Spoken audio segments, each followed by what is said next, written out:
Please like, subscribe, and press the bell icon to get all the updates. ప్రార్థన ఆలకించు దేవుడు ఉన్నాడు, ప్రార్థన చేసే ప్రజలు ఉన్నారు. మూడో పాత్ర ప్రార్థన మాన్పించేవాడు ఒకడు ఉన్నాడు. ప్రార్థన మాన్పించేవాడు ఒకడు ఉన్నాడు. దయచేసి మొదటి సమూయేలు గ్రంథం 12:23 నా మట్టుకు నేను ప్రార్థన చేయుట మానుట వలన యెహోవాకు విరోధముగా పాపము చేసిన వాడినగుదు. ఈ మానుట అనే మాట కొరకు తీసుకుని అసలు ఎందుకు మానుతాడు ఎవరైనా ప్రార్థన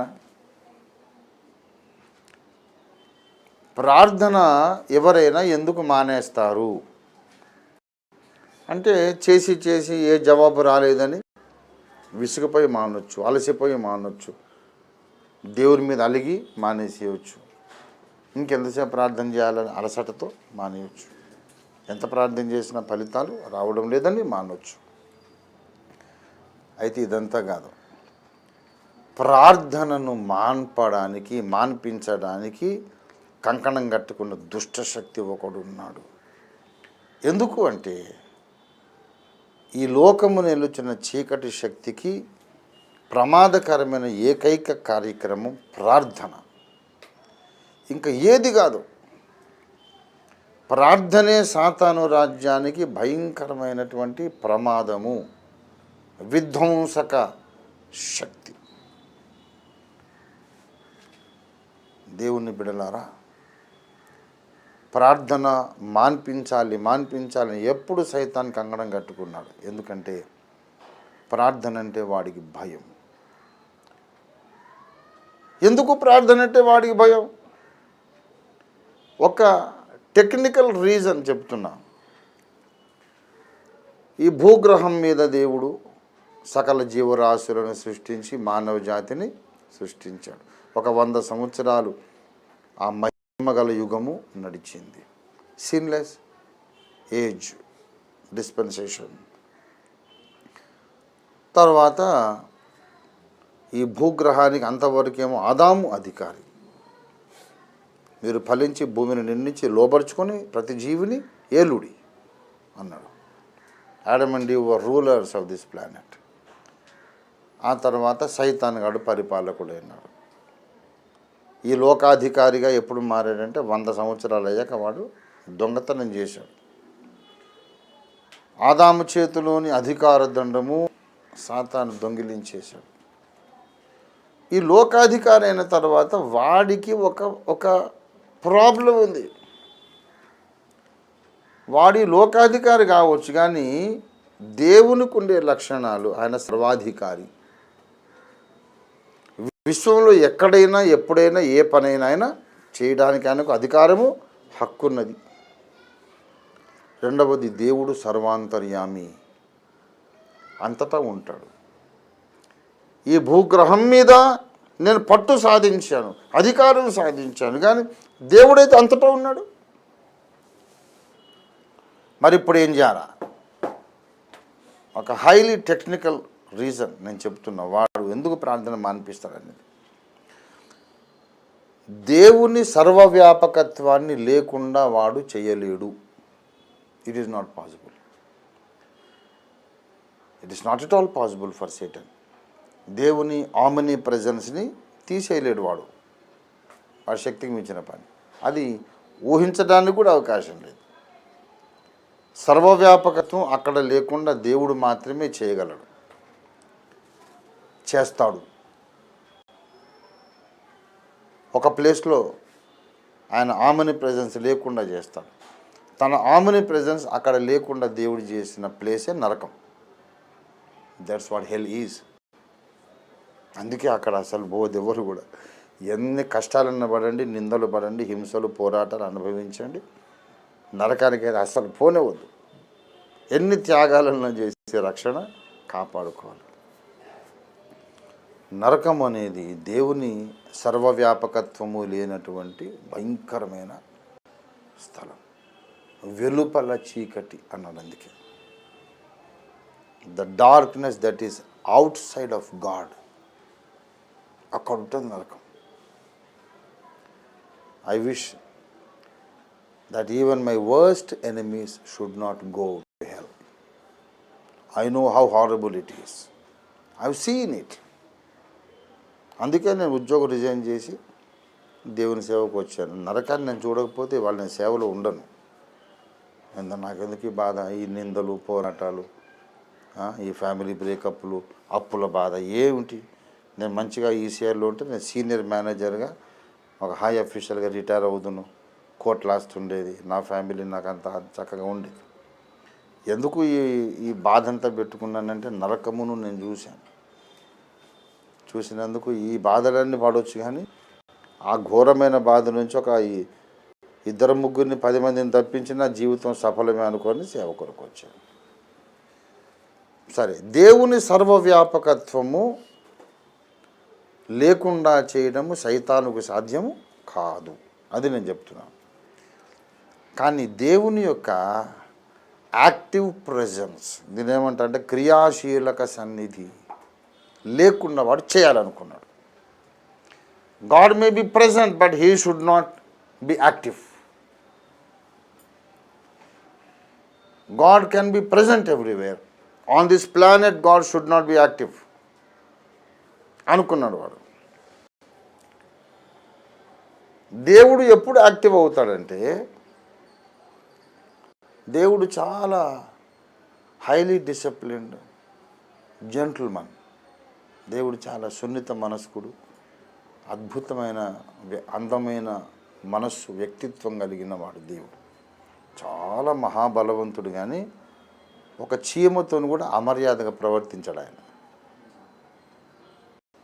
చీమ దోమతో కూడా రెస్పెక్ట్ఫుల్గా మాట్లాడతాడు. అంత గొప్ప దేవుడు ఆయన.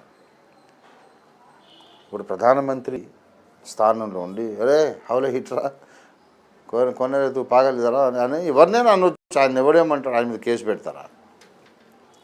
కానీ ఆ స్థానంలో ఉన్నవాడు అడుక్కునే బిచ్చగాడిని చూసి ఆ సోదరుని ఇక్కడికి రప్పించండి. ఎందుకు అడుక్కుంటున్నాడు? ఎవరు లేరా ఆ బంధువులు? వికలాంగుడా, ఉద్యోగం చేసుకోలేడా? అతన్ని పలానా దగ్గర పెట్టండి, జీవితకాలం అంతా అతన్ని పోషించండి. రాబాబు ఇలా నాయన ప్రధానమంత్రి స్థానంలో ఉండి వీధి ప్రక్కన భిక్షమెత్తుకుంటున్న ఒక బీదవాడిని చూసి నాయన ఇలా పిలవడం ఆయన గొప్పతనం. అలాగే దేవుడు ఎవరిని ఏమైనా విలువచ్చు, కానీ ఆయన శత్రువును కూడా గౌరవించే గొప్ప దేవుడు ఆయన. అదే యోబు గ్రంథంలో మనకు కనపడే వాస్తవం. అపవాది వచ్చి నిలబడ్డాడు, వీడిని ఎవడ లోపల రానిచ్చాడు, గెలవట్ వీడు మెడక పట్టుకుని గంటేసేయండి అని అనాల దేవుడు. వాడిని చూసి పలకరించాడు, నువ్వే కదా నా మీద తిరుగుబాటు చేసిపోయావు, ఎక్కడి నుంచి వచ్చావురా అన్నాడు.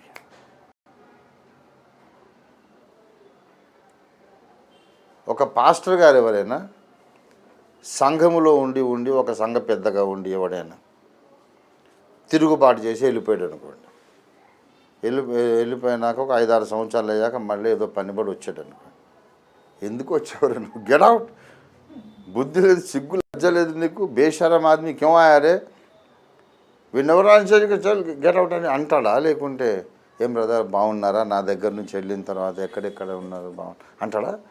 ఏ పాస్టర్ అన్నాడు, ఏ అన్నాడంటే వాడు మహానుభావుడే కదా. వెళ్ళిపోయినండి మళ్ళా వచ్చి వాడు పలకరిస్తే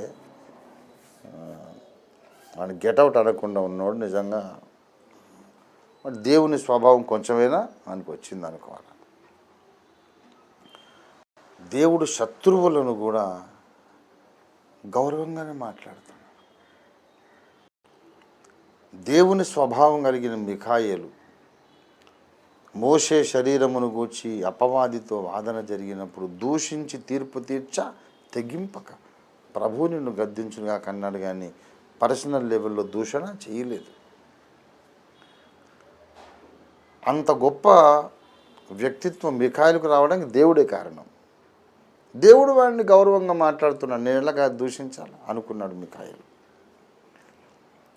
కాబట్టి ఎవరిని చిన్నోడిని కూడా, ఒక దౌర్భాగ్యుడు, చిన్నవాడు, అవిధేయుడు, ఎవరినైనా సరే చాలా రెస్పెక్ట్ఫుల్గా మాట్లాడతాం.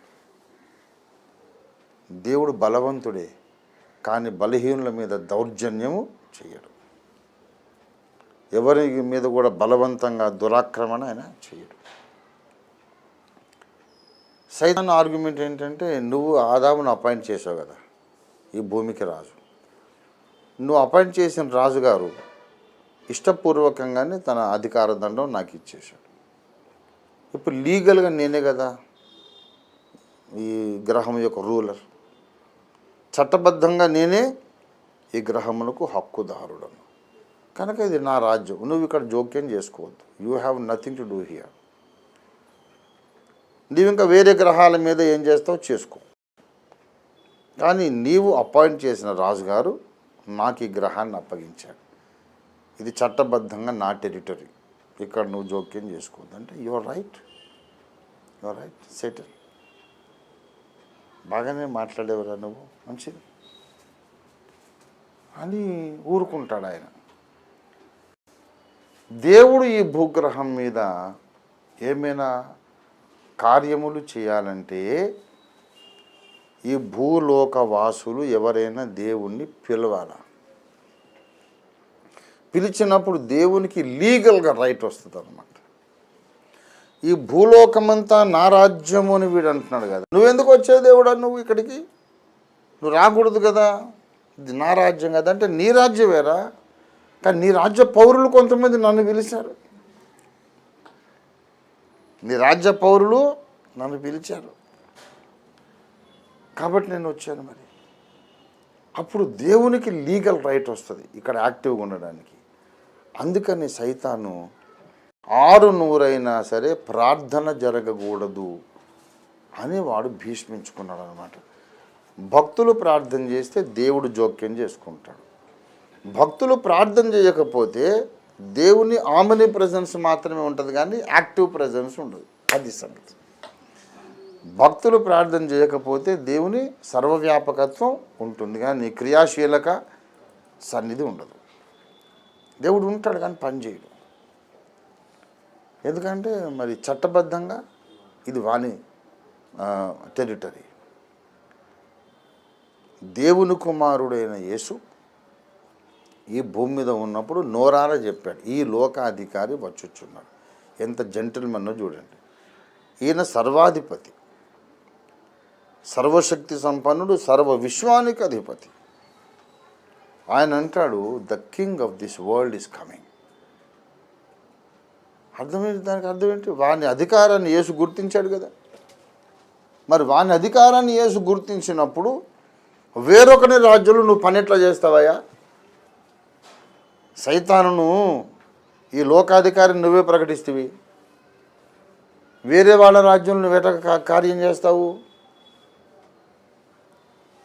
అవును నాయన, అవును కుమారుడా, ఇది వేరే వాళ్ళ రాజ్యం. అయినా ఇక్కడ నేను కార్యం చేయాలంటే నాకు ఒక లీగల్ బేస్ కావాలి కనుక మీరు విసుగక నిత్యము ప్రార్థన చేయమన్నాడు. దేవుని స్తోత్రం కలిగిన ఎడతెగకుండా ప్రార్థన చేయి. That is the reason. మీకు తెలుసా, పరలోకంలో ప్రార్థన ఉండదు.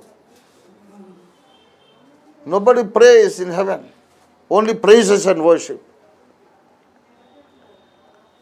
And one more thing, there is one place prayer never stops, that is hell. పరలోకంలో స్తుతులు ఆగవు, పాతాళములో ప్రార్థనలు ఆగవు. వాడు ఉన్నాడు కదా ధనవంతుడు, వాడు ఏం చేస్తున్నాడు? తండ్రి అయిన అబ్రహామా, దాహము దాహం, వాడు పంపించు, నాకు నీటి సుక్క నీవు. వాడు రాకపోతే కనీసం భూమి మీద నాకు 5 తమ్ముళ్ళు ఉన్నారు, వాళ్ళైనా రాకుండా చెయ్యి. ఇదంతా ఏంటి? ప్రార్థన కాదు.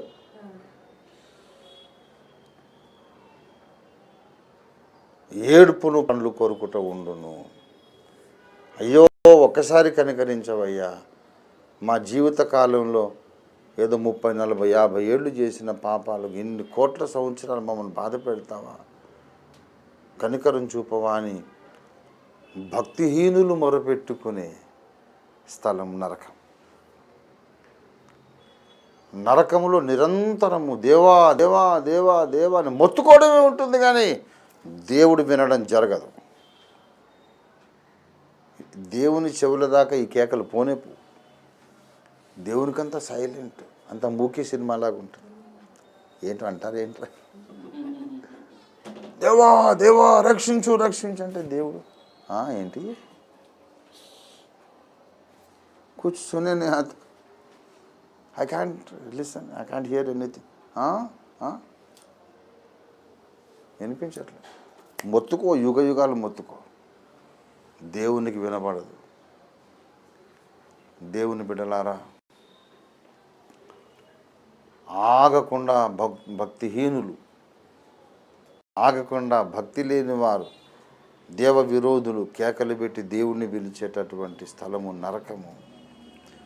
నరకంలో మొర పెట్టుకోవడం ఆగదు, జవాబు రాదు. నిష్ఫలమైన ప్రార్థన, ఫలితము లేని, ప్రయోజనం లేని ప్రార్థన ఎప్పుడు. వాడు అదే ప్రార్థన ఈ భూమి మీద ఉన్నప్పుడు చేస్తుంటే అంత భావం. ఇక్కడ చేయరా అంటే వాడు చేయడు. I'm very busy. ప్రార్థన ఎక్కడ, మాకు టైం లేదండి, చాలా బిజీ, నాకు ఎన్ని వ్యాపారాలు, ఎన్ని వ్యవహారాలు, నా ఇల్లు, పిల్లలు, నేను I'm very important person, you know. కొన్ని వేల మంది నా వెనుకున్నారు, అందరినీ పలకరించాలి, చేయాలి. ప్రార్థన టైం లేక పాస్టర్ గారు ఇంటికి వస్తే, ఓకే పాస్టర్ గారు, have a short word of prayer, small word of prayer, ఒక మాట, చిన్న మాట. ఏందిరా చిన్న మాట? చిన్న మాట ఏంది? ఎందుకు పొడుగు మాట ఎందుకు వద్దు? ప్రార్థన అంటే అంత చిన్న చూపు. చేయండి అయ్యగారు ప్రార్థన, ఎంతసేపు చేస్తారు, నేను ఉంటాను ప్రార్థన అనడు ఎవడు కూడా. అయ్యగారు చిన్న మాట ప్రార్థన, చిన్న మాట ప్రార్థన నాకు అర్థం కాదు. Small word of prayer. వీటి నరకంలో పడ్డాక అప్పుడు లాంగ్ వర్డ్ ఆఫ్ ప్రేయర్ ఉంటుంది, అన్ఎండింగ్ వర్డ్ ఆఫ్ ప్రేయర్. నువ్వు ప్రార్థన చేస్తే నరకంలో యుగ యుగాలు ప్రార్థన చేసే అవసరం రాదు. భూమి మీద ఉండగా ఫలవంతమైన ప్రార్థన చేస్తే ఫలితం లేని ప్రార్థన యుగ యుగాలు చేసే అవసరం రాదు. Please like, subscribe and press the bell icon to get all the updates.